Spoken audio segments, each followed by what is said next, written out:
আজকে বিশ্বকর্মা পুজো। ছোটোবেলা থেকে দেখে আসছি যে আমাদের মা কাকিমা সবাই এরকম দা, ছুরি, কাঁচি, যত আর কি লোহার জিনিস থাকে, যন্ত্রপাতি, নারকেল কুড়ানি সবই ভালো করে সুন্দর করে মেজে পুজো দেয়। সেই থেকে আমিও শিখে গেছি, আমিও প্রতি বছরই তাই করি।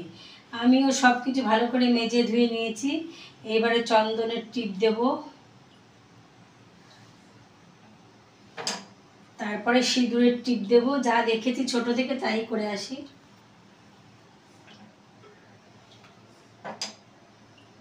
তারপরে ফুল ধান দুব্বো দেব।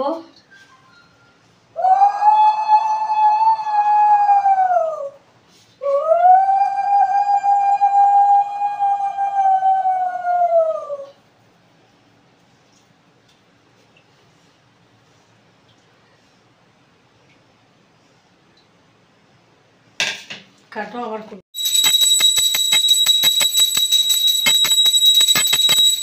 এইভাবেই প্রতি বছর আমিও পুজো দিই, ছোটো থেকে শিখে এসেছি। আমিও ঠিক এইভাবে পুজো। তোমরাও বাড়িতে এরকম লোহার জিনিসপত্র থাকলে এরকমভাবে পুজো দেবে, কারণ সারা বছর তো এরা আমাদের কাজ করতে দেয়, একদিন তো অন্তত ওদের একটু পরিষ্কার করে পুজো দেওয়া উচিত। তাই আমি ছোটো থেকে শিখে গেছি, প্রতি বছরই দিই।